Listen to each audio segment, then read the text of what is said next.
Who's more iconic? Darth Vader or the Joker? That's a tough one. If Darth Vader was going to give a Valentine... I think it would just say like, no, I am your Valentine.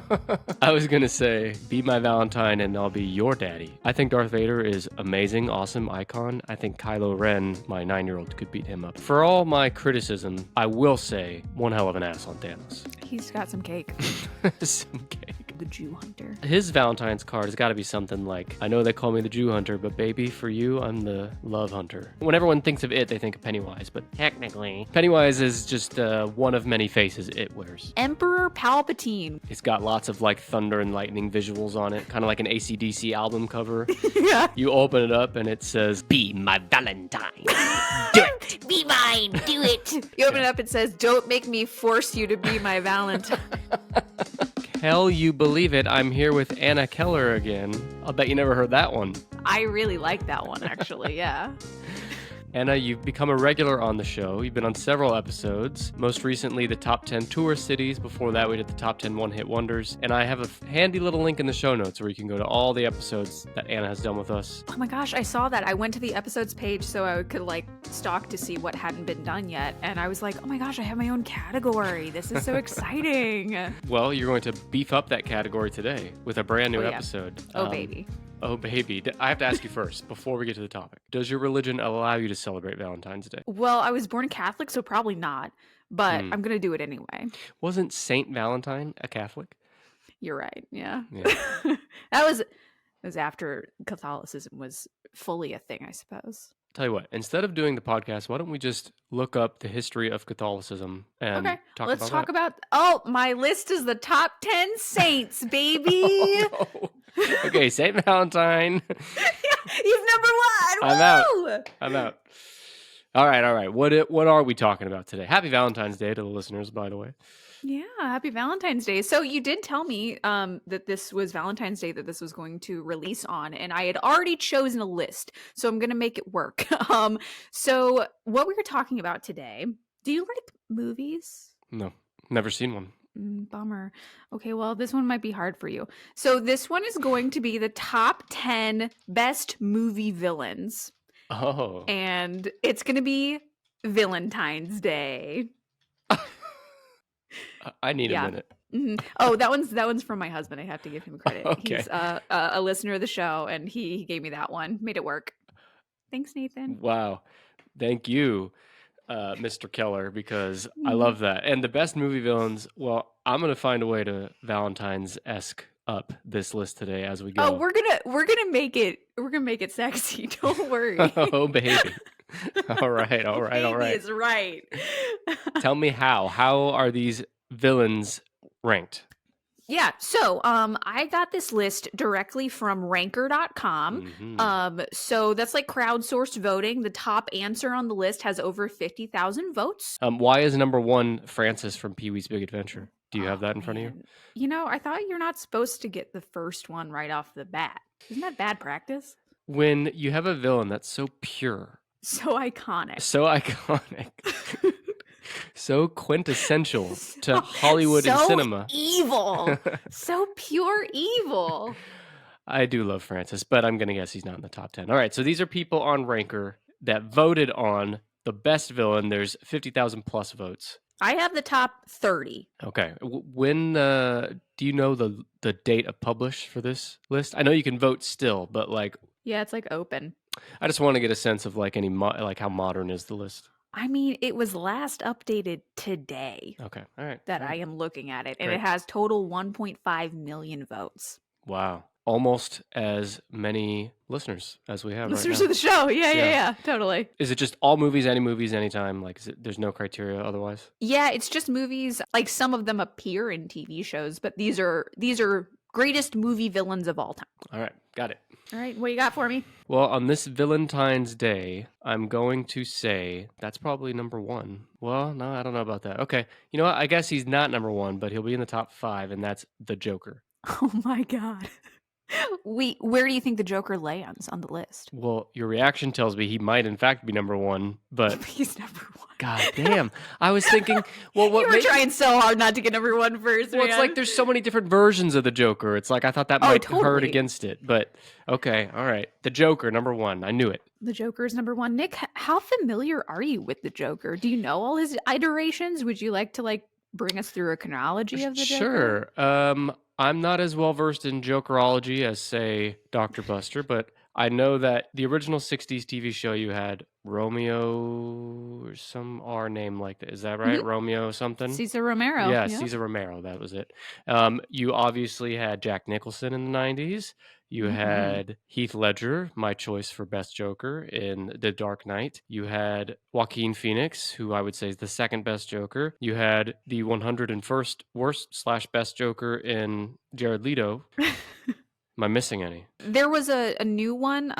So in The Batman in 2022, right. there was a cameo by Barry Cogan. So Okay. he was in there, but I think it was just like a cameo and then like a deleted scene. I watched the deleted scene. He's got a very like visceral, scarred up kind of design. So they went really like realistic, scarred up with it. But we're gonna do a little bit of a breakdown on the different Jokers. We're gonna do some ranking, like rank within a rank, right? Gotcha. But yeah, the Joker first appeared in DC Comics in Batman #1, the very first one. Yeah, which is late 30s, I want to say, the comic book. 1940s. Oh, God damn it. Yeah, as Batman's arch enemy.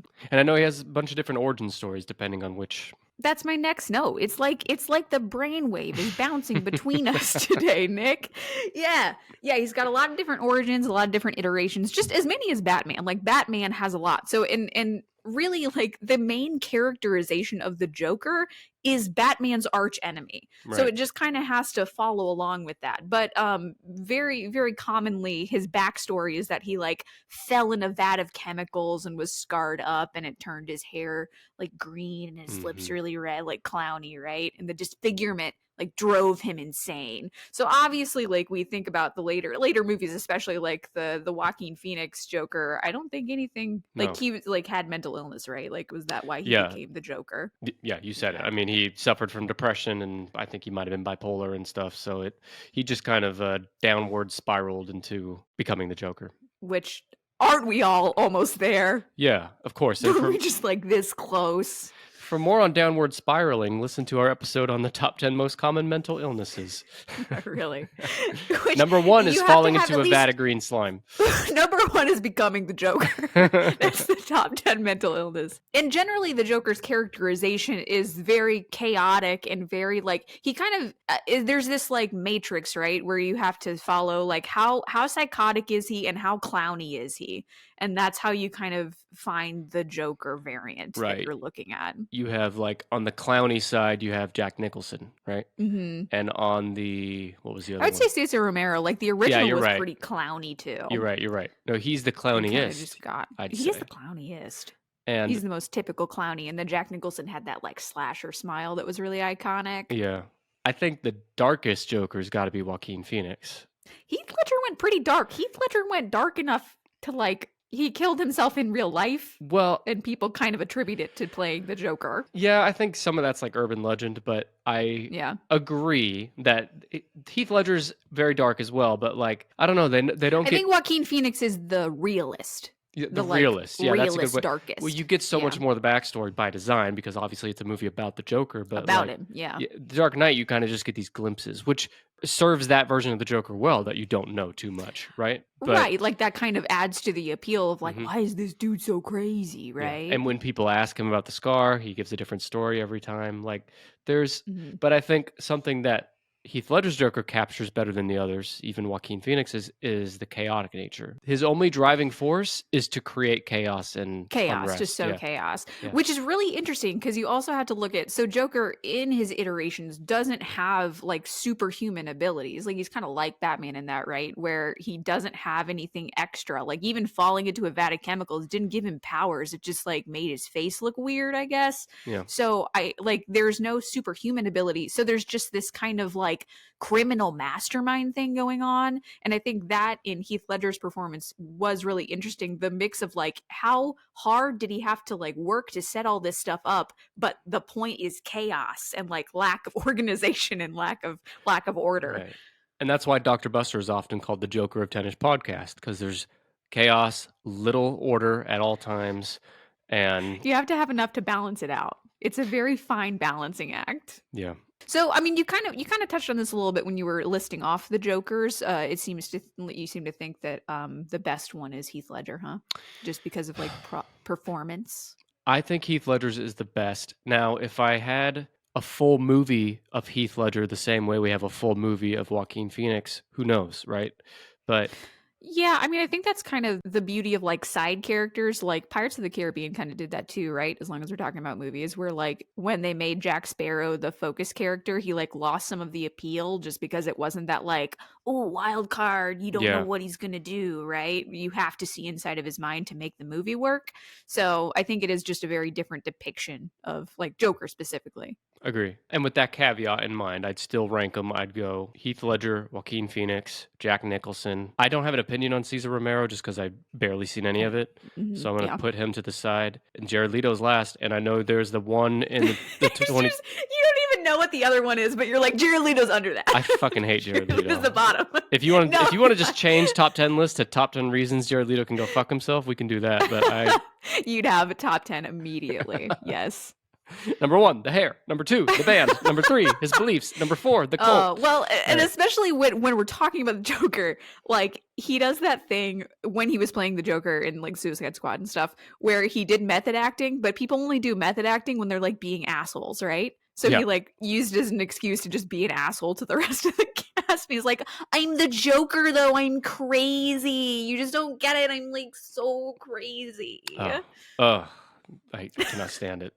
I also think that Joker, the Leto Joker, is the one that made it like edgelord Joker. I think that's where all the like Joker memes started, right? Like, was that really a meme before that? I don't know, but I know that Joker in Suicide Squad leaned into like mob boss version of Joker, where Joker's always kind of like that in all the movies, but like the criminal mastermind thing, right? In The Dark Knight, for example, he uses people at different times, but he's really just his own entity. He's a wild card. He's a wild card, yeah. All right. Well, do you agree with my ranking? Who's your number 1? I would say Heath Ledger is number 1. I would say in terms of like pure visual character design, I think Jack Nicholson wins. Just like the iconic, like you kind of said that he was more clowny, that like his color palette is like really popping and he's got that like the slasher smile. So I think in terms of like iconic character design, I think Jack Nicholson's Joker might be my favorite. But in terms of like becoming the character, Joker, in terms of like transforming into the Joker, that's Heath Ledger, I think. Jared Leto tried really hard, but he didn't do it as well as Heath Ledger did. And if the Joker were going to give his date a Valentine, what might it say, you think? You have to unfold it like an ungodly amount of times, and then it's just like, I'm crazy for you, but it's like written in someone's blood. Wow, you nailed that. That's like perfect. I can't even think of a better one. That's it. I love the idea of opening it. By the time you're done, it's like the size of a deflated pool. He's like, you're like, how many people did you have to kill to get this much blood? And he's like, and at the bottom it says check yes or no, or circle yes or no. Heart the Joker. He has to sign it with the. Yeah. All right. Well, I'm surprised the Joker's number 1 because I thought number 1 would be my now guess for number 2. Let's see if I can go all the way up to 1 through 10. My guess for number 2 is Darth Vader. Damn. Nailed it. Yeah. Number 2. Excellent job. I've guessed a few top 10 lists in my day. Yeah, you can tell. You're really good at this. Yeah. Just like Darth Vader is really good at chopping off his son's hand and telling him he's his father. Spoiler alert, I guess. I was wondering how much we need to spoiler tag Darth Vader. A couple other ones too, but especially Darth Vader. Yeah, so Darth Vader originally appearing in Star Wars in 1977. He has become one of the most iconic villains of all time and kind of just pop culture figures in general, would you say? People, for sure. I mean, almost everyone has seen Star Wars, but even those that have not know who Darth Vader is and can pick and tell you how he talks, tell you how he dresses, all that. Yeah, the character design is so iconic. Like it's one of those where you see the silhouette, you know it's Darth Vader. The voice is so iconic. Yeah, the breathing in general is so iconic. That was such a good choice. That talking, breathing like mechanism they use. Can you believe it stood out to me when you said Star Wars was 1977, which I knew, but that's coming up on 50 years. That's crazy. That's crazy, right?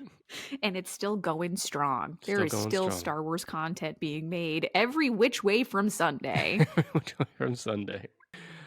In every galaxy, far, far away. Every galaxy under all the stars. Yes, and that portrayal, so that iconic portrayal, physically was David Prowse, but the voice was James Earl Jones. Yep.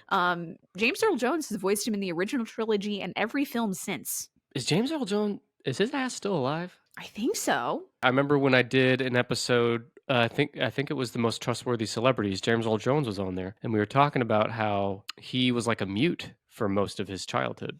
Really? And he had a teacher that like encouraged him to read his poems out loud, and that's what started him finding his voice. Wow. The power of poetry. I don't like poetry, but I'm sure it seems to work for some people. We have a huge overlap with the poetry demographic. I think we just lost like 9/10 of our listeners when you said that. Oh, man. Who's more iconic? In the whole grand scheme of things, when you include everything, the comics, the games, the movies, Darth Vader, the Joker. That's a tough one. According to this list, it's the Joker, right? Because he got more votes to be number one. I would say, as a villain, it has to be the Joker. As a character, I think it's Darth Vader. Because I think Darth Vader... So, like, okay, so let's talk about this. Well, so first of all, Darth Vader was also Anakin Skywalker. Speaking of spoiler alert. Yeah. And in the prequels, Jake Lloyd played baby Anakin Skywalker, and then Hayden Christensen was very tragic teenage Skywalker. God bless his soul, yeah. Yeah, and then showed Anakin. up in Rogue One, TV shows, Clone Wars, Obi-Wan Kenobi, Ahsoka, all of those. So, but then that portrayal, especially in the prequels, kind of lends to Vader being like more of a tragic hero. Yeah. And like, because the prequels show this kid as a slave and then brought into this like crazy world that he knew nothing about, of like space wizards and stuff. and so it's this like very overwhelming thing, right? Where this kid... But everyone's living amongst the space wizards back then. I mean, I guess. I think he had other things to focus on when he was a slave. He probably wasn't thinking very much about space wizards. He was thinking about his badass lightsaber. But I want to tell you something. You're right that he became a tragic figure. But for all of us that watched The Joker with Joaquin Phoenix, is there a more tragic figure than that? I mean, seriously. Because I guess that was the like relatable tragedy, right? Where it's like, look at this guy and he's just a regular guy. And then he jokered out. That's the saddest thing of all. I think it is more achievable to become the Joker than it is to become Darth Vader. For sure. Becoming Darth Vader includes a lot of amputation and machinery. The machinery's keeping him alive, right? That's why he wears the suit. Yeah, that's what the breathing is. It's like a breathing apparatus or else he'll die. I think if you were to ask a random villager in some third world village that doesn't have electricity, can you name either two of these people, Darth Vader or the Joker? I think more would name Darth Vader. Probably. Yeah. Yes. It's like you said, like even people who haven't seen Star Wars know Darth Vader. And Joker's, I mean, that's why they're number one and number two, right? They're both so iconic that they kind of transcend their respective media. Yeah. I think that is more of a feat for Darth Vader to do that because Joker has more media. Like Joker is from comics and TV and for decades and decades, like, you know, twice as long Joker, as Darth Vader. Yeah. I was going to say the Joker like predates Darth Vader by like what, 30 years, 40 years. So I think that's impressive by itself, that just the sheer speed at which Darth Vader became so iconic. Like immediately back in the 70s, and it's only built since then. Yeah. Oh wait, we got to do his Valentine. Oh, we do have to do his Valentine. If Darth Vader was going to give a Valentine to his love interest, I think it would just say like, no, I am your Valentine. I like that. I was going to say, be my Valentine and I'll be your daddy. Oh, that's pretty good. Are you looking for a new father? Yeah. That one's a little more like it's a little too visceral. Weird. You know, like oh, father. His name's Daddy. It's like the person that is reading it's like he wants to adopt me. Yeah, really. But I get your point. I've seen what happens to your kids. I'm not into this. Darth Vader's just so misunderstood. I am not a huge Star Wars guy. I've seen most of them, though. But I think Darth Vader is amazing, awesome icon. I think Kylo Ren is... my 9-year-old could beat him up, I think. I was going to say, be very careful what you say.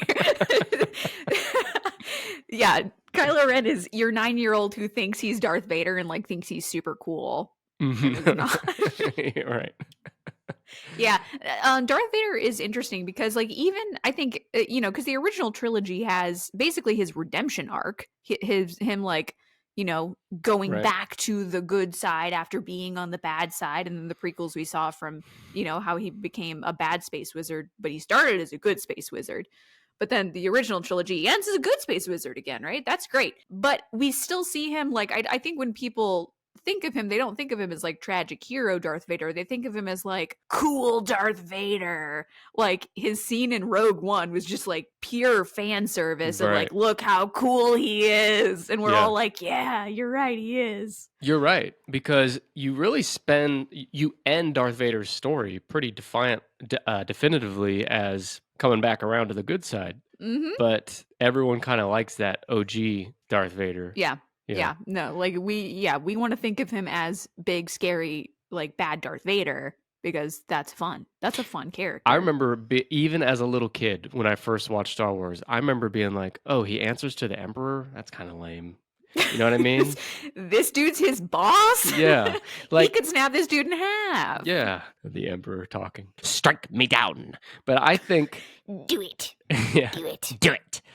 Darth Vader should have been the big bad. Like, he didn't need to report to anyone. Well, he was the big bad, right? Like, he was the big bad of the first movie. And then, like, as we kind of zoomed out in the Star Wars universe, we came to find out that, like, oh, no, he's the lackey of the emperor of the, like, this bigger organization, right? But at first, it was very much like Darth Vader. He's the bad guy. He's the bad guy. But that's the Darth Vader we all love, what we were saying earlier. Bad guy, yeah. Speaking of bad guys, on this list, are there any... There is one animal on this list. It's the shark in Jaws, I bet.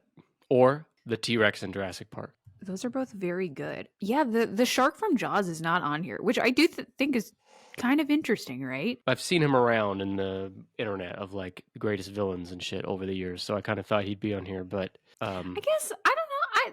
I guess in Jaws he is kind of the villain, but he's just a shark, right? Like, is it ever established that he has malicious intent, or is he just like being a shark? He's like eating a boat. I guess he does have malicious intent. It's like a normal shark. When Jaws is eating your family in front of you and destroying the boat as you're out in the middle of the ocean, why don't you stop and be like, whoa, Jaws, wait. Are you doing this with malicious intent? He's just a shark. We're in his neighborhood. He's got all kinds of fish and bullshit to eat out there. He doesn't need to take the wooden planks of the boat. Maybe it looked like a fish from underneath. I don't know why you are on Jaws' side here. I'm a shark apologist, actually.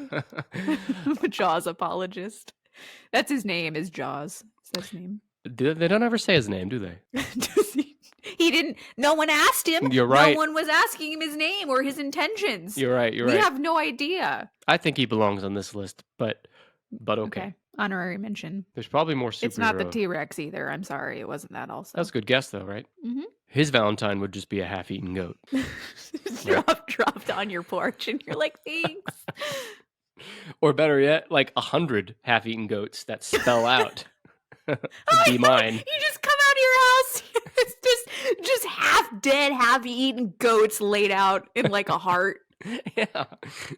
But that's all he knows how to do. And with his little arms, like he kind of has to be. He had to really work to put that in order. Yeah. I'm sorry, his love language is murder. That's all he knows how to do. Hi, I'm Alex Johns. And if you're anything like me, you need more. More what? Well, more Tinish Podcast, of course. We all know Tinish Podcast has well over 250 episodes, but there is actually way more than that. There are about 70 extra episodes of Tinish Podcast available right now that can only be heard as a Tinish Pod Plus member.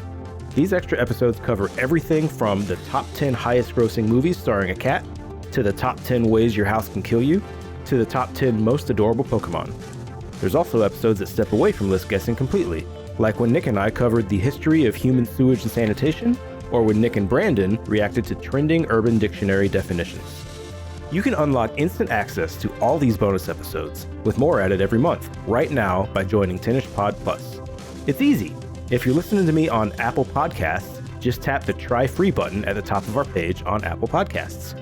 If you're listening on any other podcasting app, then go to tinnishpod.com/plus. Signing up takes 10 seconds, and you can listen to these bonus episodes right on the very app you're already listening on. By the way, Tinnish Pod Plus membership includes other perks too. All episodes are ad-free, you get episodes early before anyone else, and you can even get Dr. Buster's exclusive podcast, The Book Buster. Go to tinnishpod.com/plus to learn more and sign up for a free 7-day trial. That's tinnishpod.com/PLUS. Is there more superhero shit, like in the Joker realm, on here, in the top 10? There are a couple superhero shits on here. Superhero shit. Lex Luthor, maybe? I mean, he hasn't been in that. That's a good one. Yeah, no, I don't really think of him.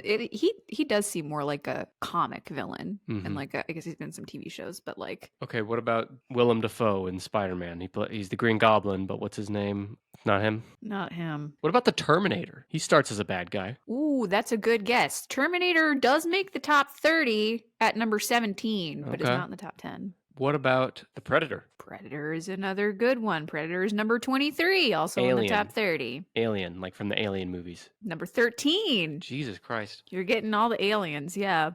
And they are on here. We've got a couple from like big properties, like franchises. Harry Potter. What's the guy's name in Harry Potter? The bad guy in Harry Potter. I can't think of his name. There are a couple on the top 30. Voldemort is 19, and Bellatrix Lestrange is also on here at 26. Big properties. So there's Harry Potter. We did Batman. We did Star Wars. The Avengers bad guy, Thanos. Okay. Top 10, baby. Where's Thanos? 8. 4. Really? He's really high up. Yeah. I don't know about that. I mean, I know.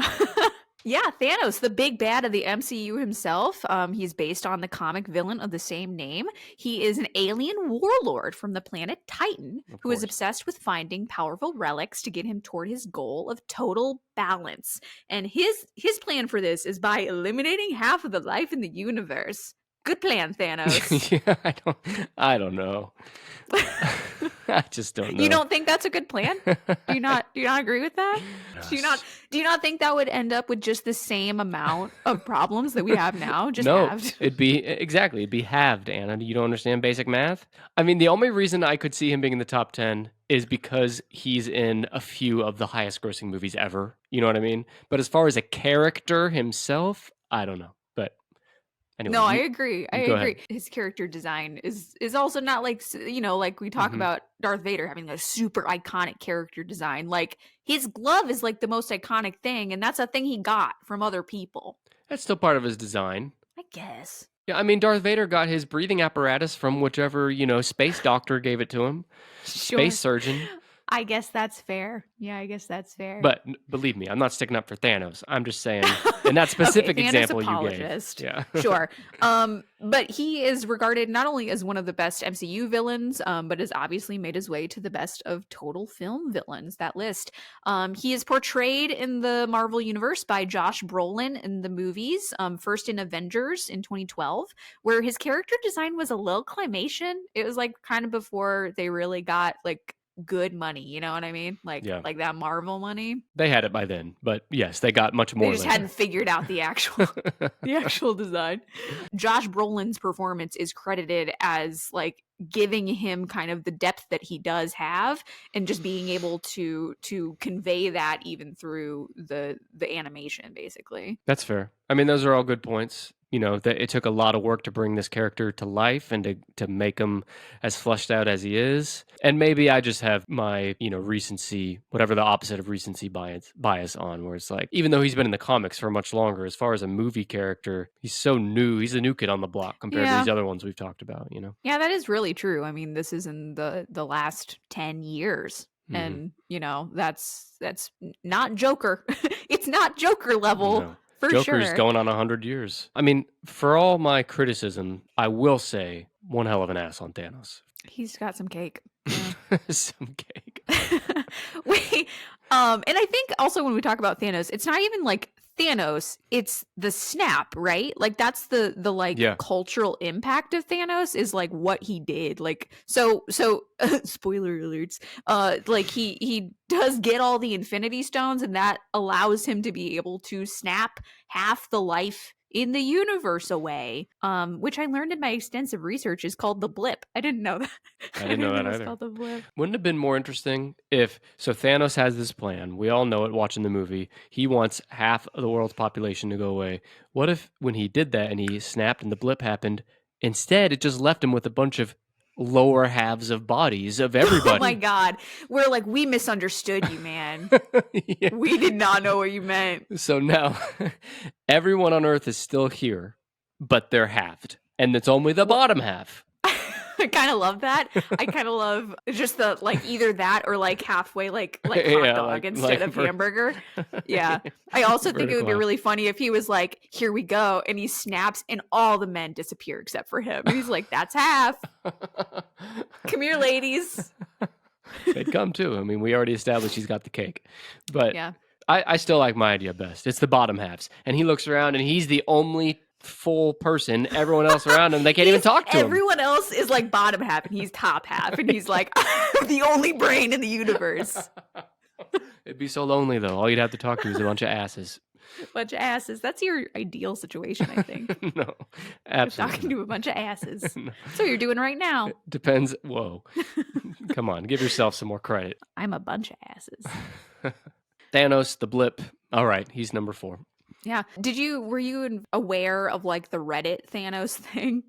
What's up? So first of all, there was a website called didthanoskill.me and it told you whether you would have survived the blip. No, I didn't know It's that. just like totally random and told you whether or not. But also there was a Reddit subreddit called Thanos Did Nothing Wrong. Huh. And they planned to just ban half of their like 20,000 users. And they did, like when they did a snap and they like banned half the users randomly. I had a friend who was like so excited that he got picked for the snap. He got snapped and got banned from the subreddit, and he was very happy that He got blipped. Yeah, he got blipped.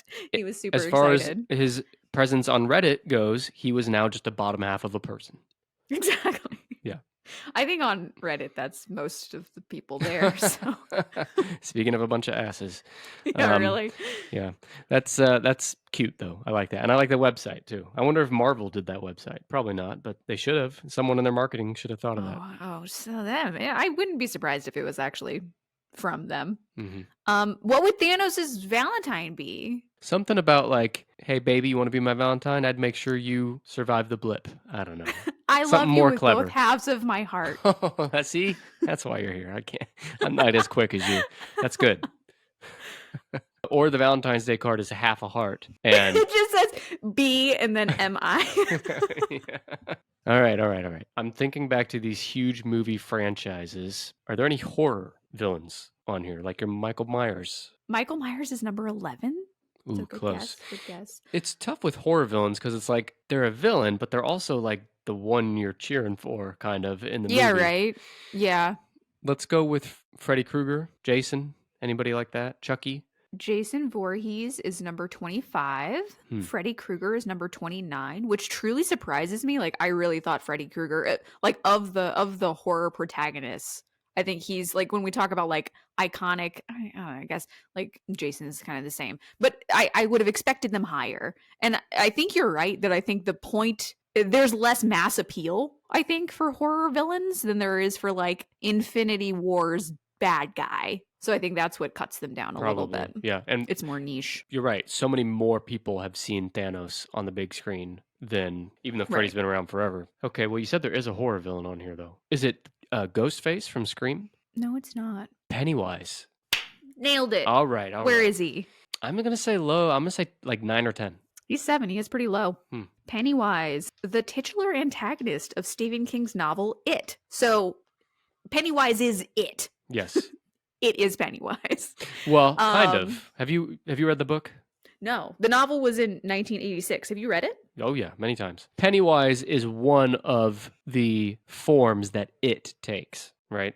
Pennywise is the most famous form, the most well-known form of it. When everyone thinks of it, they think of Pennywise, but technically, It's like Pennywise and actually. yeah, Pennywise is just one of many faces it wears.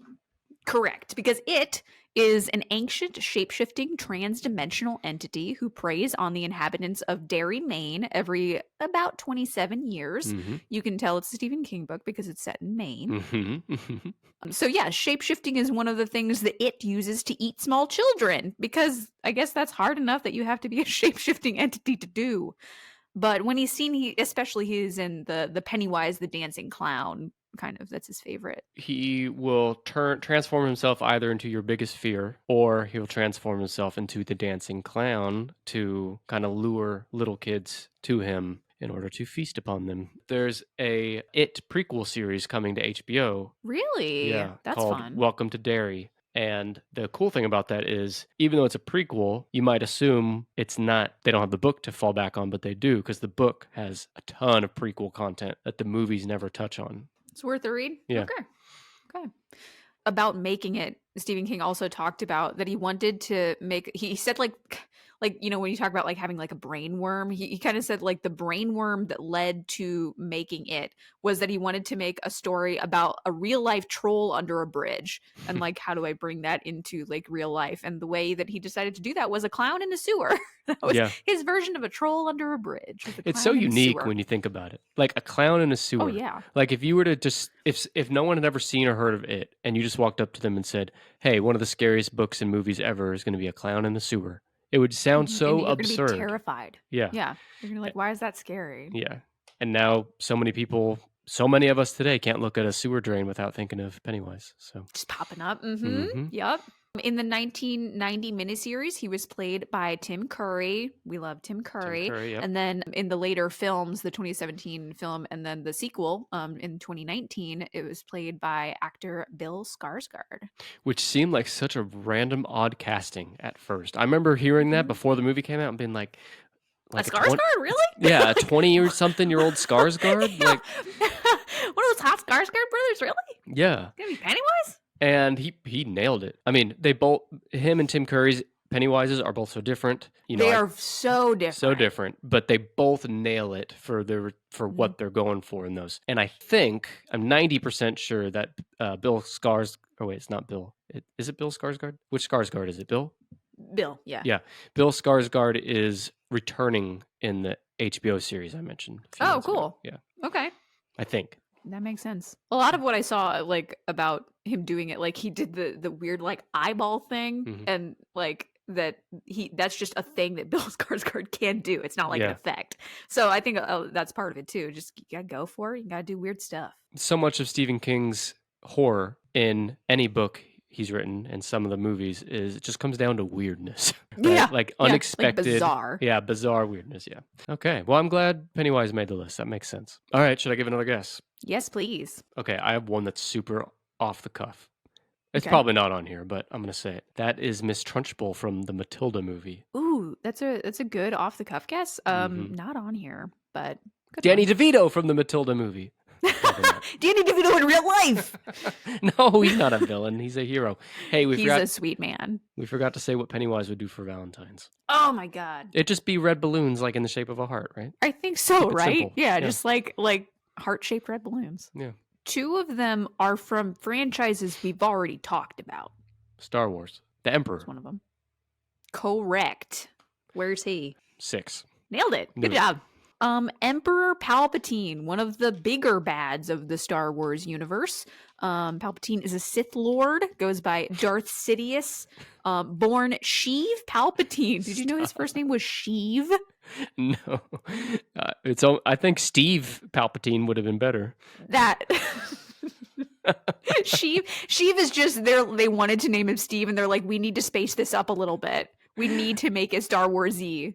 I was laughing too because this is all true and I get it. And when you're watching the movie, you're absorbed in the world. But when you just say it all out of context, it sounds like the silly. nerdiest bullshit ever.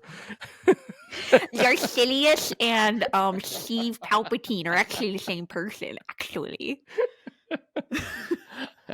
Okay, please continue. Tell me about Steve Palpatine's life. Steve Palpatine Steve, his name was Steve, like Steve Perry, and then he like became a bad guy. He's like, I need to go by a different name. It's like Lord Voldemort. It's like Tom Riddle. He's like, I can't be Tom Riddle. I have to be Emperor Palpatine.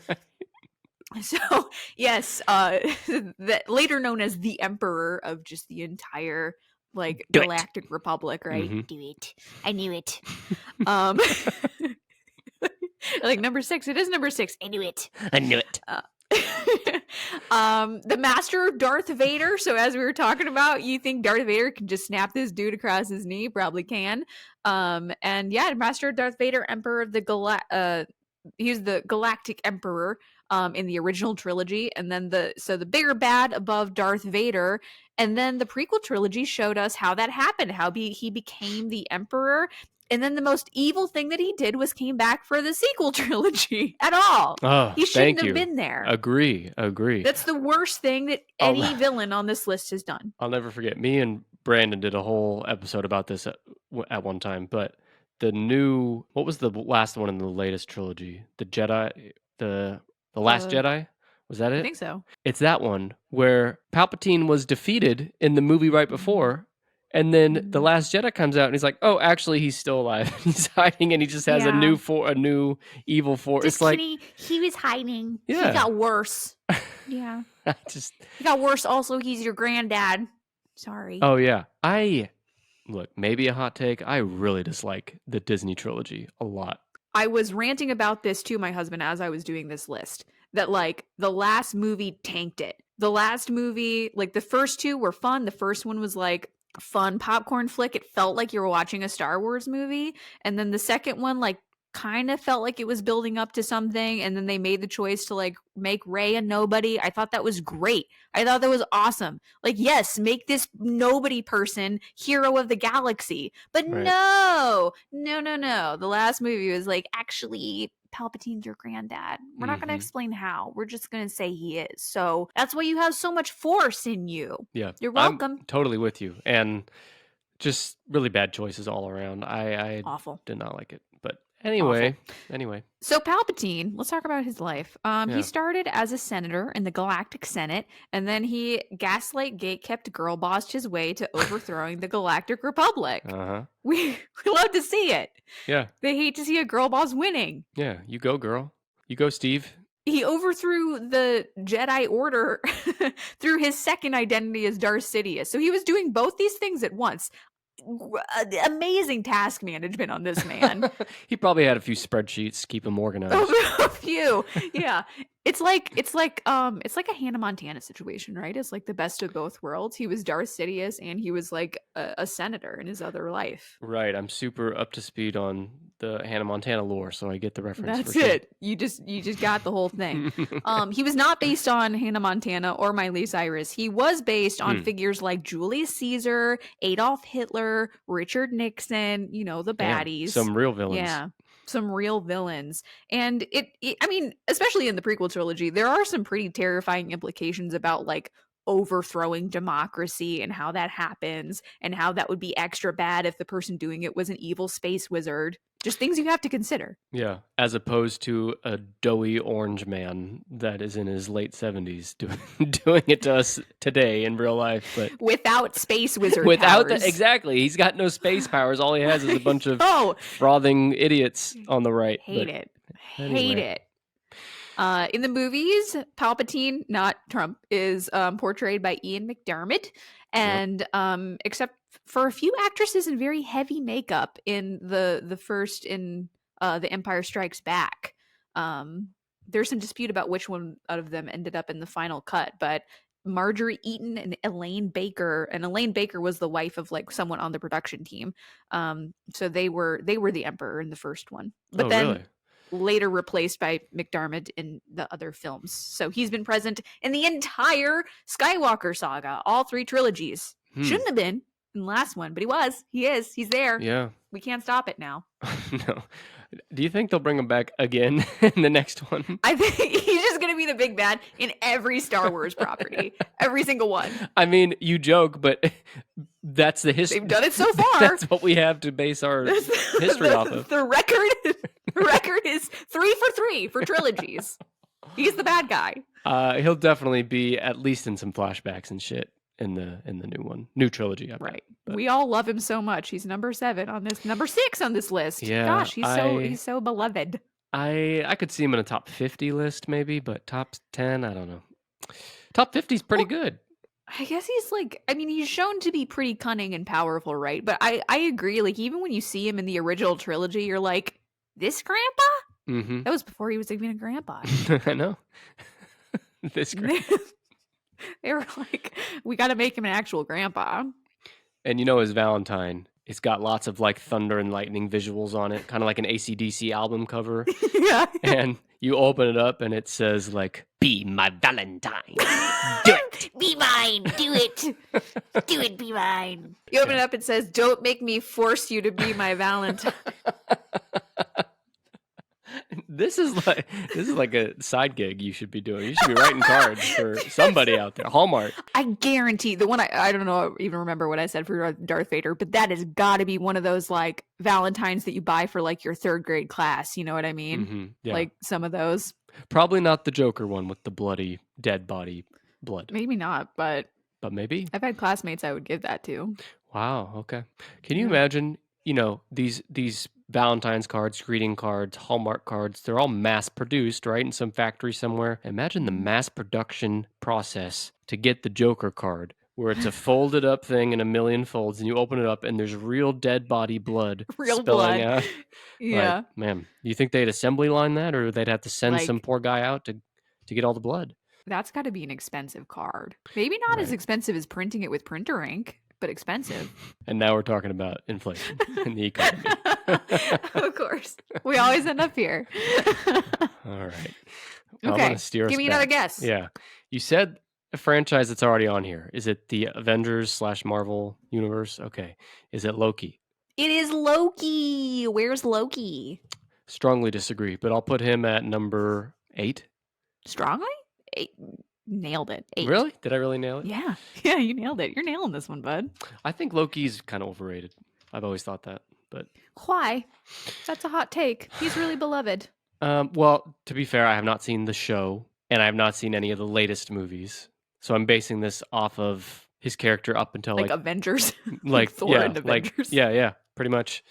And he was still like strictly a bad guy because I think they've done a lot to like flesh out his character arc since then. Haven't seen any of that, okay?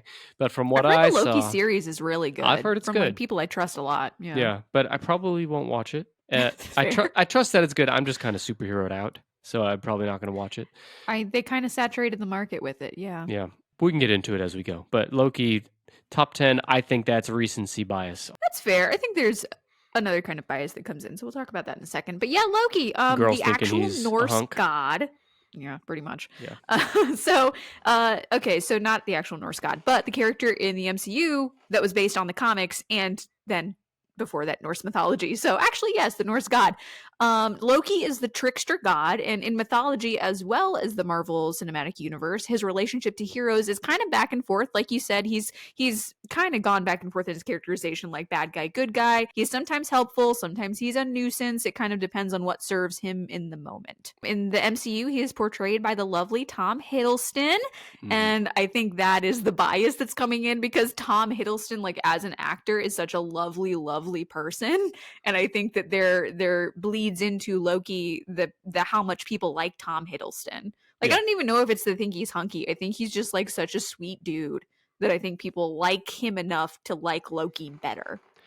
Well, would they think he's a sweet dude if they knew that he was the one at the card factory killing all the people to get the Making the people for the Joker cards? Because I have it on good authority that he's killed like a lot of people, like a couple old people, senior citizens.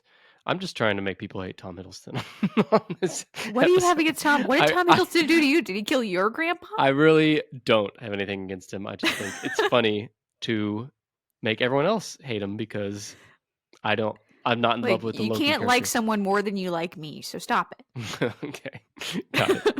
Yeah. Look, Loki's fine, but he's not a top 10 villain. Well, he is according to Ranker. So yeah, he first appeared in Thor in 2011 as a bit of a tragic villain. Like I do remember, especially like Tom Hiddleston's performance being like very like kind of like raw, you know, like as he finds out he's not actually like Odin's son. It's sad, right? It is. But then in Avengers, he was the main antagonist, and I do think that's some of that recency bias coming in, is like he again, like it's the same kind of thing as when we talk about Thanos, right? Where it's like the Avengers movie started a huge boom of superhero movies. Right. And I think that there is that kind of like, I don't even know if it's recency bias or it's overvalued because of that, because of how it started something. But Loki has been in a total of 7 of the many films. He was in the What If series. He has his very own series, like we were talking about, on Disney Plus.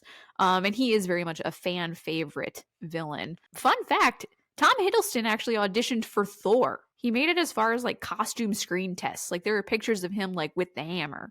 I could see him as Thor, but he's not no one can play Thor like Chris Hemsworth can. Chris Hemsworth was like born to play Thor. Mm-hmm. But I could, like, if Chris Hemsworth wasn't around, if he was killed and ended up on a Joker card, then I could see Tom Hiddleston as a good backup. That's what half the snap, like Thanos was just snapping half the people to use their blood for Joker cards. Well, I do like the idea of back to the Thanos, everyone, he blips and we're stuck with just Thanos and then a bunch of lower halves of everyone like else. Halves. Yeah. People have to, the movie industry has to move on. And so all these movies now going forward are just bottom halves of people. You just have Loki's pants, being the bad guy. You just have to have really iconic pants or just no one knows who you are. It's your whole identity now. I think we could really explore this bottom half world. This is a really interesting world that you created. Terrifying. Yeah. I mean, this might be better than the peanut butter replaces water thing. I think it has to be the same world. Peanut butter is water, and I'm just a bottom half of a body. I guess you don't need to drink water so you wouldn't die as fast. I gotta bathe. Hard to get stuff out of those hard bottom half cracks without upper half arms. Right. Especially hard for peanut butter. All great points. But I like how you also said you don't need water anymore, as if this is a fucking rational discussion and a bottom half can survive, period, without the top half. But okay. You just disregard. It's freaking Marvel magic, baby. If you're getting snapped, there's something within the magic of the snap that makes you be able to subsist as just a half. You're right. Shame on me for even thinking otherwise. Thank you. Other actors who were looked at for Loki were Josh Hartnett, Charlie Cox, and Jim Carrey. Can you imagine a Jim Carrey Loki? Now, a Jim Carrey Loki would be a totally different Loki. Amazing, right? Yeah. Like it would be incredible. Who was the other one? Charlie Cox? Yeah, he was he ended up in the Daredevil series. He was the main guy in that. Mm-hmm. Okay. I would have liked to see a Jim Carrey Loki, but I think that would be really fun. I think he would have stole the show too much, probably. Mm-hmm. I think it was too good. They were like, Jim, we can't. I'm sorry. We have to put Tom in.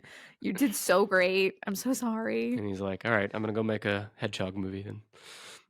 Yeah, I guess I'll go be in Sonic the Hedgehog. Hiddleston himself has compared Loki to several Shakespearean characters, and I think that's just because he studied like classics in school and then studied acting at the Royal Academy of Dramatic Art. He's a theater nerd, right? Yep. But he's talked about Loki being like the comic book version of Edmund in King Lear. He's talked about how he had to keep a really strict diet because they wanted like Kenneth Branagh, who is also a Shakespearean actor who directed Thor, said that they wanted Loki to have a lean and hungry look like Cassius and Julius Caesar, and he couldn't be like Thor physically. Like they really wanted to kind of contrast that, and how Thor's this, big jock.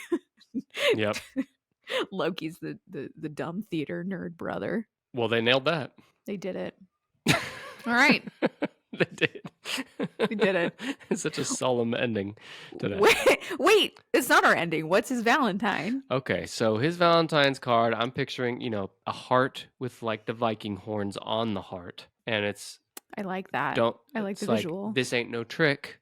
That's where I was going to go too. This ain't no trick. I'm your Valentine. Yeah, we should really be writing these down. We should be monetizing this for sure.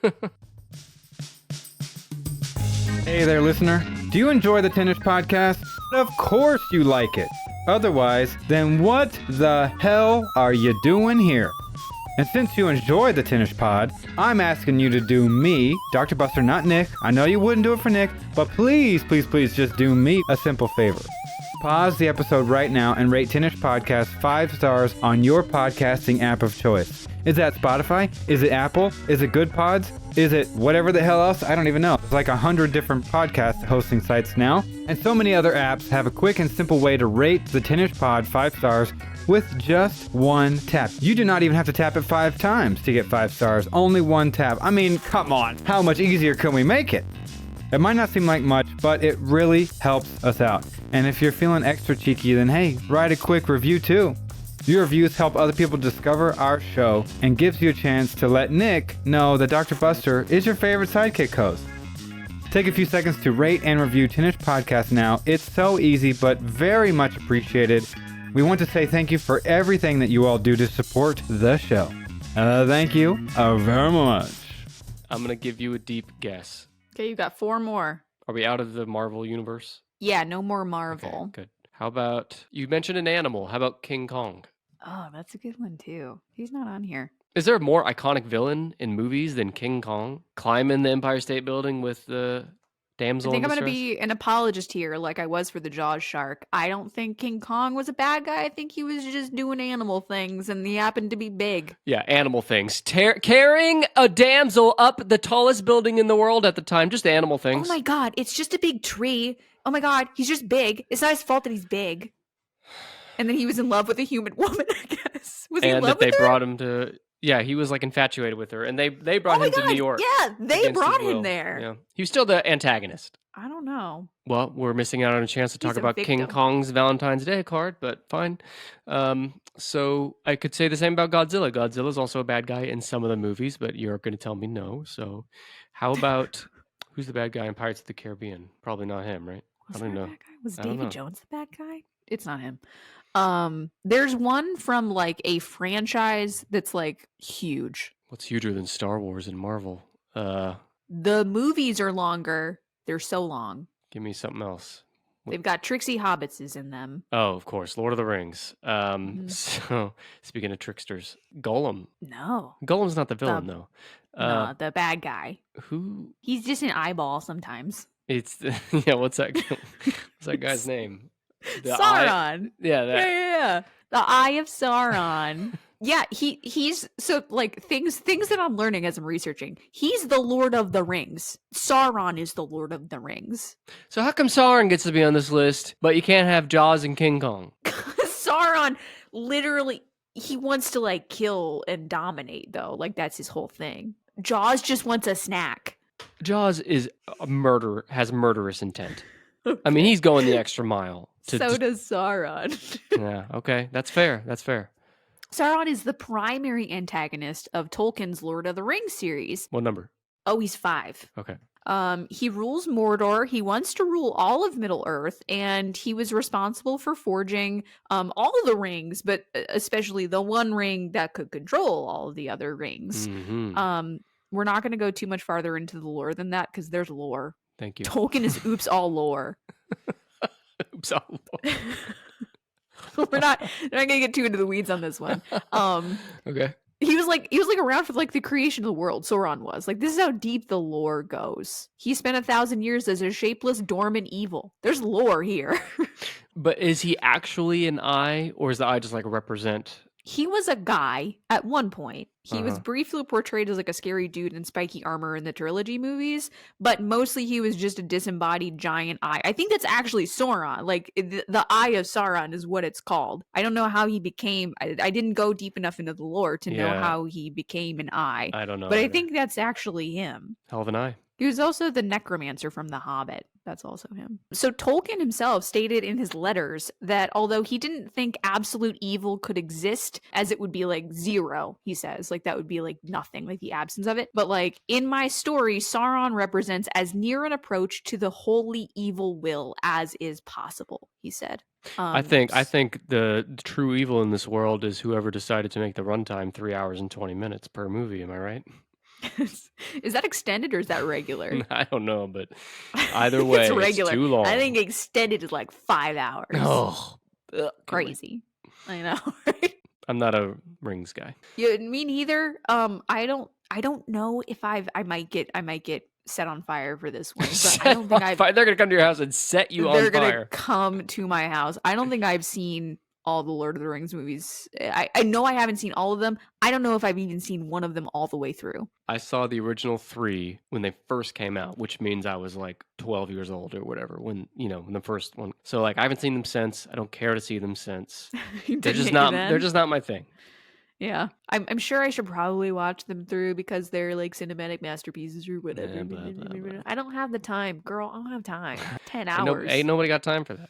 We got time for it. That's why, like, as we're recording this, the new Killers of the Flower Moon is like out on streaming now, and I want to see it because it's so highly acclaimed and it's Martin Scorsese. But I'm like, I keep putting off starting it because I'm like, okay, once I start this, it's a 4-hour movie. This is a commitment. Yeah, This isn't a movie anymore. This is an event. I know I'll be glad to have watched it once I've watched it, but getting started, I'm finding hard to do. That's fair. Yeah. I feel like that about a lot of things in life. Just doing it is hard, though. Like it's this podcast, this episode right doing. now. This is really hard for me. I'm really struggling. You're doing great. I'm so proud of you. You're doing so good. Sauron's card has to have some I pun on it, right? Mhm. Like It just has to say "I love you," right? But it's like spelled the I. Yeah. Yeah. Or the one love to rule them all. Ooh, I like that. I only have eyes for you. That's a good one. Well, I'm ready, like beyond ready. I was born ready to move on from Lord of the Rings, so I'm going to do it. Rock and roll. I feel like I'm missing something. Oh, I got one. Wait, Biff from Back to the Future. Ooh, interesting. Not on the top 30. Maybe because he's too fun. Does he stay? I don't know if I've seen past the first one. No, Does he that's gonna stay get as you like set a on bad fire. guy? Yeah. Probably. He's kind of like Francis in the He's- Pee Wee Herman. He's like a lovable. I was gonna say, I don't know if he's like evil. He's like a jerk, Yeah, right? he's a jerk. Like we're talking about evil, like Sauron wants to dominate the entire world. Evil. Yeah. Or Pennywise wants to eat your children. Yeah. Or Emperor Palpatine wants to strike you down. Guide me here. Point me in the right direction. You still got the animal on the list. Oh. I think that Oh, a scar. nailed it. Good Scar. job. Number 3. Number 9. Okay. Scar, the main antagonist of Disney's The Lion King in 1994. He was also around for the other Lion King movies. There's Lion King 2 and Lion King 1.5, but he wasn't in them because he was already dead. They straight up killed him. But wait, so he wasn't in those, you're saying? He was like mentioned. He was talked okay. about. They already killed him. He Well, was you dead. know, I kind of have a problem with this because you keep defending Jaws and King Kong for just doing animal things.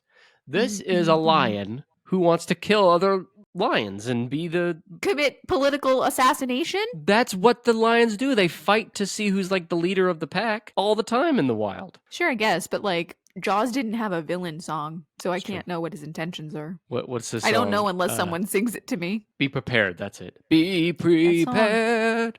Fucks. That song does. is so good. It is. So Scar, he is the brother of Mufasa, the Lion King himself, and Scar wants to be the Lion King, so he wants his brother's power. He organizes a political assassination via stampede, which I think more people should try that. That's cool. Yeah. If you're gonna do a political assassination, do it with like a stampede or something. That's awesome. It's great because not only is it awesome, not only is it visually appealing to a viewer like Right. us, but Very also it's so easy to claim innocence of. Like Scar's like, what do Yeah. you mean? I can't make Like, a stampede. what do you mean? Yeah. It's the wildebeest. I don't know. But I gotta tell you, I don't know if a lot, but some people might be listening to us and being like scoffing, like an animated kids movie from Disney, and that villain is in the top 10. But like, Yeah, why is he that's- in the top 10? That's a super iconic moment, and like it really fucked up a lot of young kids when Oh my Scar gosh, takes his yeah. paws and pushes Mufasa, his brother. Scar, brother, Yeah, long live the king, and then he knocks him off into this damn. Oh, it's so good. yeah, it's top 10 anime betrayals. That's my next list. It is. I will not do well on that one, but I get the sentiment. Scar is voiced by Jeremy Irons, who was specifically chosen because he had classical theater training, and the directors wanted Scar to come across as a Shakespearean character, which makes sense because The Lion King is basically like Hamlet for Shakespeare, yeah, yeah. babies. Yeah, it's basically Junior Hamlet. So Scar is loosely based on the character of King Claudius in Hamlet. You called it Hamlet Just for that. babies, but It's it's like- Hamlet Juniors. I mean, I like it, and I'm not a baby. Baby's first Hamlet. Yeah. It is. And it was actually sort of weird for Jeremy Irons to accept because he had just won an Academy Award. So putting his dramatic talents to an animated feature was kind of unprecedented at the time, but they really wanted him. And they also considered people like Tim Curry. So think of Tim Curry, Scar. That'd be fun. That would be fun. Alan Rickman, Patrick Stewart, Ian McKellen. They were all considered for the role those are all of good Scar. choices. So they were really going for that like gravitas, right? No Jim Carrey on this one. God, that would have been a good Scar too. A Robin Williams Scar. Oh Adam my Sandler Scar. Adam Sandler Scar. I think Jim Carrey would have made a great anyone on this list. Yeah. I think a Jim Carrey Pennywise would be a treasure. Oh my god. That's I think it would be amazing. a Jim Carrey Pennywise. Now I'm just mad that we'll never get that. I guess it's not too late. Know. Yeah. I was gonna say we don't know what's gonna happen. He's shapeshifting. He could become Jim Carrey in the in the show, right? Yeah. He's one of his forms is Pennywise the dancing clown, but one of its forms is Jim Carrey. And the kids that are supposed to be scared of him in the show are like, oh, this is kind of weird now. Like what? Like, Jim Carrey. oh, it's just Jim Carrey. They're like, make your butt talk like in Ace Ventura. Really? It depends on when in the 27-year like thing, like what Jim Carrey movie has just come out, like how freaked out they are of him. Yeah, and then pre-90s, they're like, we don't know who you are. It'd be really, really confusing for Who's the this kids. dude? Who's the lanky guy? We can talk about Be Prepared for a second because there's some interesting stuff here. Prepared. Please. Such a good song, right? Very grand, very good villain song. It does show where Scar was also based on Adolf Hitler because the song in the movie has the hyenas doing like a goose step march under Scar on That's like a right. higher ledge to like specifically evoke Nazi imagery. They went so hard. It's funny you say that because I can, as you say it, I can picture that exactly in my mind. I know the exact spot you're talking of, and for some reason, I've never connected that with Nazism. That they did that on purpose. Yeah, they're even. I don't know. They're doing like a march that evokes it. Yes. Right. And he's like staying up higher than it. It's very cool imagery, and a little worrying when you're like, that's Nazi imagery. I should think that's so cool. It's daring for animated Disney, who just did like The Oh, Little yeah. Mermaid right before this, to do This one, even when we were talking about like the how visceral the betrayal is, right? Like, and then we get to watch this dude who just killed this wonderful loving father figure like manipulate Simba, Which is his further brother. on. Yeah, Simba's his nephew. So like you get to watch, and as I was reading about this, they were talking about how that was a very interesting thing for a villain to be doing, and like the kind of like psychological manipulation was different as a villain in terms of especially Disney villains. right. So I think that has become a little bit like you saw that in like Tangled. Mother Gothel did that, right? Where Yeah. like you kind of are verging into that, but this was just straight up like nope. Political assassination and then manipulating your nephew. Go for it. Yeah. So I think he deserves this spot on the top 10. Yeah, I He's totally do. earned it. I totally do. Yeah. Okay. And before I give another guess, since we're talking about animals, I got to read you something. We're going off topic for a minute. Okay. We've never done that before. Crazy. Of course, yeah. And the unicorns shall come down with them, and the bullocks with the bulls, and their land shall be soaked with blood, and their dust made fat with fatness. Is this the Joker card company? This is a real life verse from the Bible, Isaiah Sounds like it. chapter 34, verse 7. And if you think that's weird, you ain't seen nothing yet, because the latest bonus episode, me and Alex Johns cover the wildest, most insane, most unreal verses from the Bible, handpicked by yours truly. You can listen right now for free on Tennis Pod Plus. Go to tennispod.com/plus, or just tap the try free button at the top of our page on Apple Podcasts. That's super exciting. There are some crazy verses in the Dude. Bible. That's got to be a banger. I grew up religious, and I was even like taken aback by some of the shit I found. It's like they never talk about this in Sunday school. They didn't cover this. I'm not prepared for this theological discussion here. It's wild. I hope everyone will go check it out. Tennispod.com/plus. All right. Are there any more animated characters in the top 10? There are not. There are two left. I don't know if you'll get number 10. You might get number 3. Number 3 is literally a serial killer. I don't know if I would qualify this person as a horror, I guess. Hannibal Lecter. Nailed it. Yes. Hannibal Lecter. Hannibal Lecter. That's a good one. I think he deserves to be on here. Yeah. Speaking of gravitas, right? Oh my God. Yeah. Yes, Dr. Hannibal Lecter, actually, he is a doctor, is a cannibalistic serial killer in addition to being a doctor. So, shoot for the stars. Yeah. And much like Tom Hiddleston, a lot of people love him for his rugged good looks and charm. Same thing with Anthony Hopkins, circa 1991. They're just like, I'm done. Yeah, I'm done. You can go.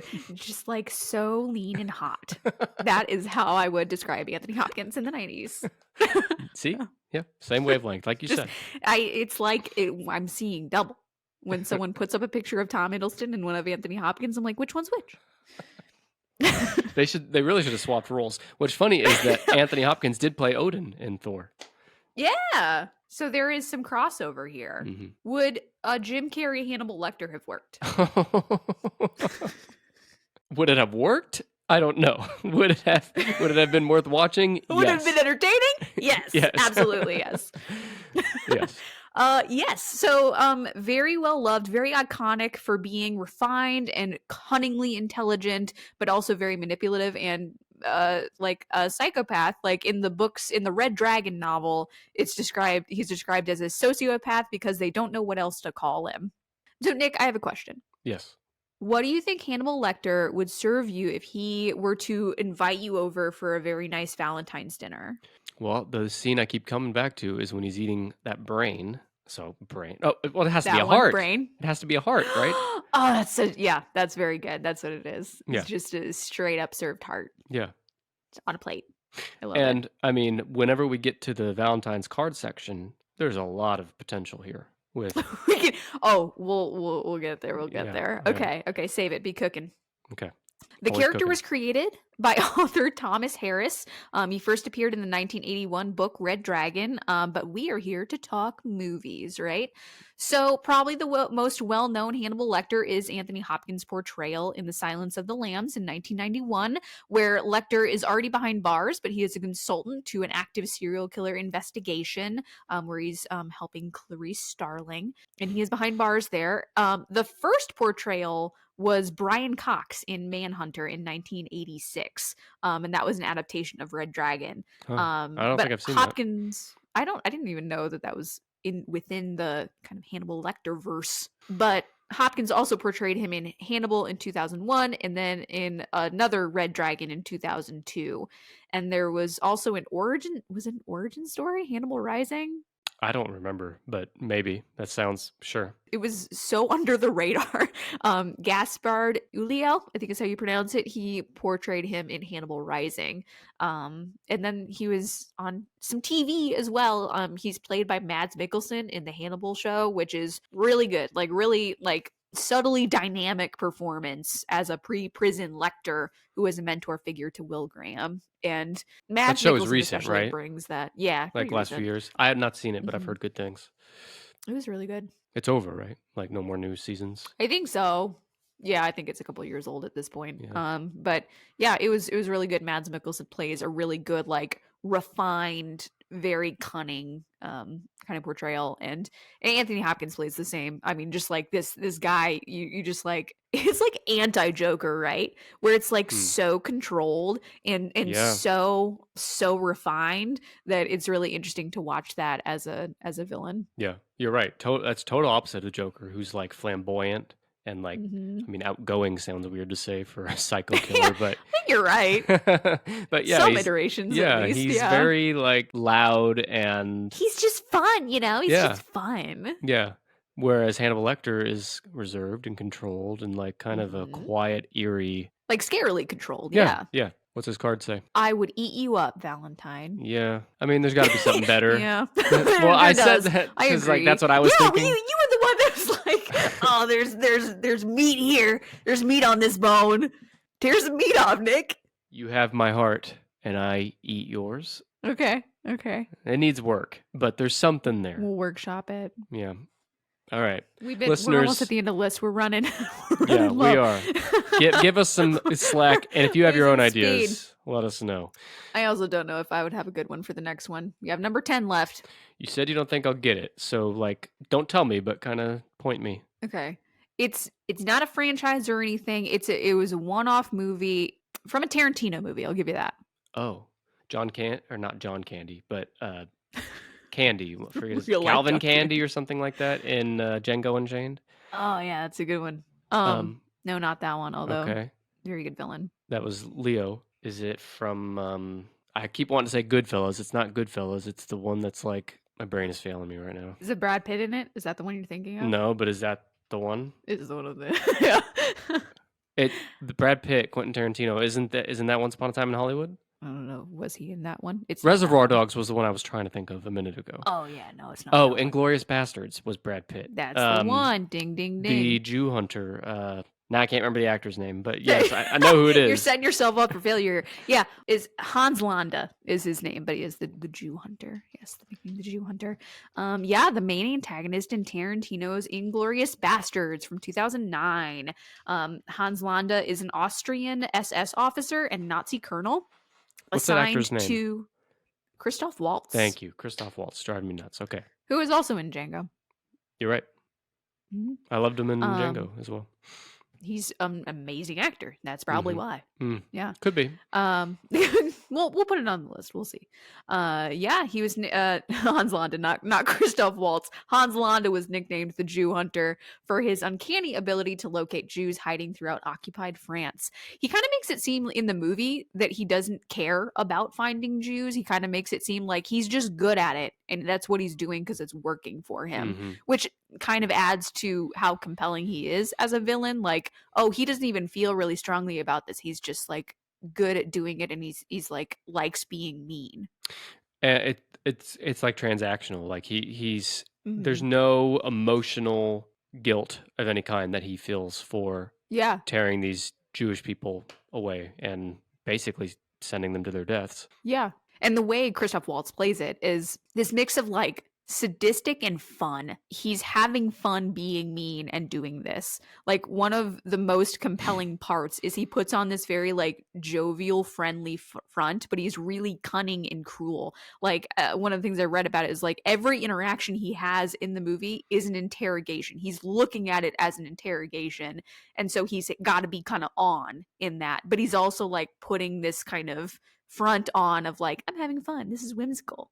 Right. Like I want to say the first scene in the movie, or at least the first extended scene, is Where you like see when he him. goes to the house and he like is drinking their milk and he's like so polite and chipper and like friendly and social. And the whole time he knows that the people he's looking for are under the floor. And they think they're going to get away with it. He knows they're there the whole time, and he just drags it out for his Yep. own enjoyment. I mean, he didn't need to do that. He could have just walked in and took them right away. But there's like Right. It was a game. It was a Yeah. cruel game. And it was all just because even like the character that he lets live that like later on he meets in the movie, like one of the kind of like protagonists of the film, he lets live because it's just like whimsy.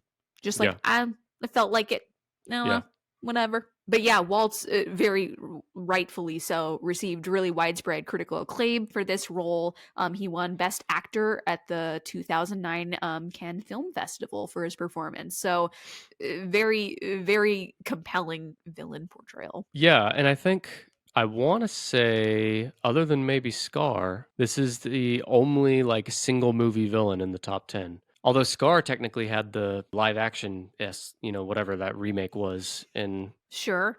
He was also mentioned in 2 and then 1.5. Yes, those straight if to you want to video. count that.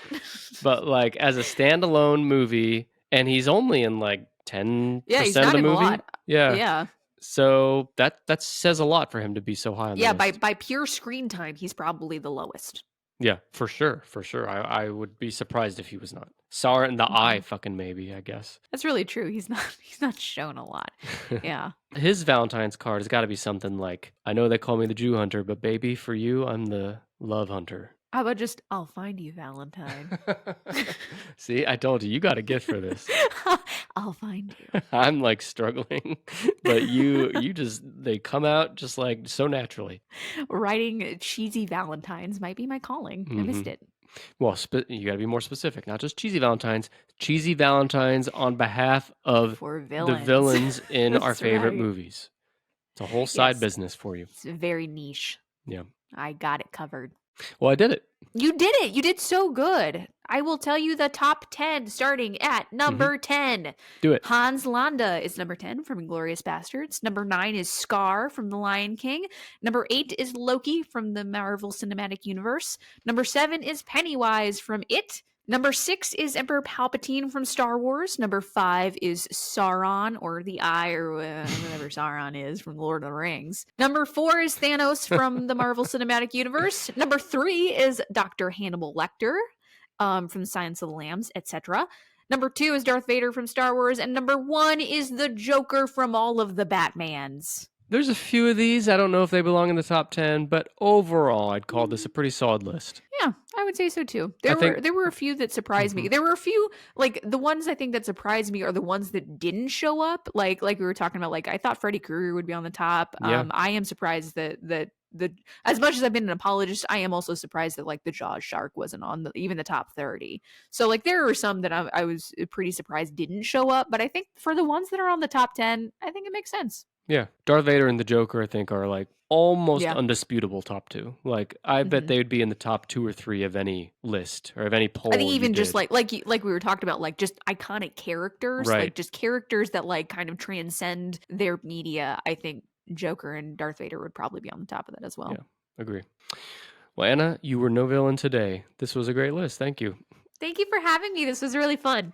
Yeah. And before we all go, I want to remind our listeners that a week from today, well, the day this episode releases is Valentine's Day. A week from then is February 21st, and that's the day of our 250th episode, which we're doing live. We're doing a live stream of our 250th episode. Anna, I hope you'll be there. Exciting. It's going to be Wednesday night, next Wednesday night, 9 p.m. Eastern on YouTube. Everyone can watch it. There's a link in the show notes. You should go. I'm going to have live interaction with whoever joins us. I'm going to have surprise guests. I'm going to have prizes for live attendees. Please come so I'm not sitting there alone. Next week, YouTube, February 21st, live. Everyone be there. Have fun. Anna, I don't know if we still want to plug Freudian Sips. I don't know if you guys are doing it Let's anymore. plug it. Okay. Yes. We've maybe by the time this is out, we will have picked it back up. We have been talking about picking it back up. We took a very kind of long extended break, but we have been talking about coming back. So yes, even if we don't, go look us up on like Spotify or wherever you listen to podcasts, Freudian Sips, and it's me and my mom, and we talk about psychology stuff. It's very fun. And other BS, you might say, you talk about. And all kinds of BS. Yeah. More Well- BS than this, maybe. Maybe not. We talked about a lot of BS today. I don't know. But your show does have Bonnie, so that's a win. Makes it better. Well, Elevates it. Freudian Sips is a great show.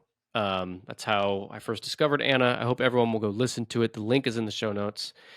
And what else, Anna? What are your Valentine's Day plans? I'm going to come to the house of everyone listening right now and give you a big old hug. That's what I'm doing. But yeah. what if when they answer the door, you go for the hug, but when they open the door, it's just the bottom half of their body? Are you still going to hug pick it? them up by the knees and then bring them up and hug them. Okay. Well, I I'll think still find a way. that'll get old after a few houses, but we'll see. We'll see how many you can get done. How do they open the door? They don't have a top half. Do they just have like doggy doors in this universe? We can explore this later. Yeah, I think I have a lot of thoughts, but we'll come back to it. Okay. Listeners, thank you so much for listening. Thanks for joining us. Thank you, Anna, for being here. Don't forget to join us next week for our 250th episode live. Don't forget to listen to that Bible verse episode on Tennis Pod Plus. Don't forget to be my best friend, and don't forget to clean your lower half in case we ever live in a world where that's all you got. I'll see you next time. Thanks. Bye.